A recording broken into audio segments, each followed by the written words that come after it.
बात भारत के इतिहास की, भारत के मान सम्मान की। आज ये डिस्कशन इसलिए शुरू हुआ क्योंकि राष्ट्रपति द्रौपदी मुर्मू की तरफ से G20 के डिनर का जो न्योता मेहमानों को भेजा गया, उस पर प्रेसिडेंट ऑफ इंडिया के बजाय प्रेसिडेंट ऑफ भारत लिखा गया। बस इतनी सी बात थी। इसके बाद से इस मुद्दे पर सियासत शुरू हो गई। विपक्ष का आरोप यह है कि बीजेपी इंडिया गठबंधन से घबरा चुकी है और इसीलिए इस नाम के पीछे पड़ गई है।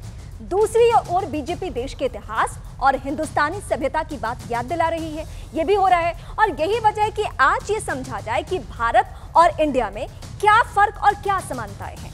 श्री राम और श्री कृष्ण की इस पावन धरा को कब किस नाम से पुकारा जाता था, आज ये हम बताएंगे। मान्यता तो यह भी है कि भगवान प्रभु श्री राम के वंशज महाराज भरत के नाम पर भारत नाम पड़ा। महाराज भरत के दौर में ही भारत का संपूर्ण विस्तार होने की मान्यताएं हैं। आपने अक्सर किसी भी हवन पूजन के दौरान पुरोहित को अक्सर ये कहते सुना होगा, जम्बूदीपे भरत खंडे आर्याव्रत देशांतर करते। इसे आप इस दौर के GPS कोऑर्डिनेशन भी कह सकते हैं और इसके जरिए अपनी लोकेशन के बारे में ईश्वर को बताया जाता था और ये प्रथा आज तक बदस्तूर जारी है। इसमें जम्बू द्वीप का मतलब एशिया और यूरोप यानी यूरेशिया से है।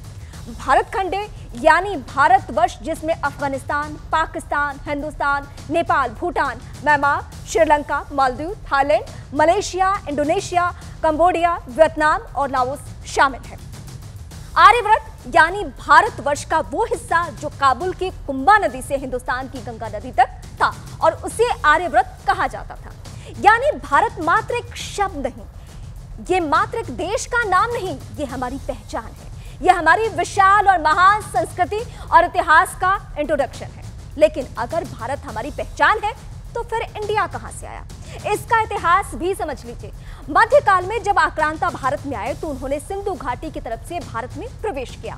सिंधु को पेरिस में कहा जाता है और इसीलिए तब इसे इंडीज कहा जाने लगा। और जब अंग्रेज आए तो उन्होंने इंडोस को लैटिन में इंडिया कहना शुरू किया और धीरे धीरे उन्होंने हिंदुस्तान जैसे भारी भरकम शब्द की जगह को भारत को इंडिया का नाम दे दिया। यानी इंडिया शब्द हमें उन लोगों ने दिया जिन्होंने हमें 200 साल तक गुलाम बनाए रखा।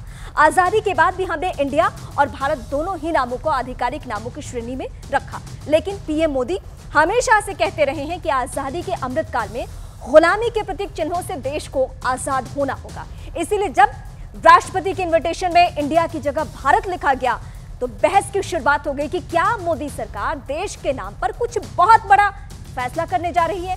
आगे क्या होगा फिलहाल ये पूरी तरह से साफ नहीं है, लेकिन इंडिया वर्सेस भारत वाले विवाद से चर्चाएं गर्म हो गई है। क्या नए भारत की नई संसद में भारत के ऐतिहासिक नाम को पुरानी पहचान मिलने जा रही है? इस मुद्दे पर आपकी राय क्या है? #आर पार के साथ जरूर शेयर कीजिए।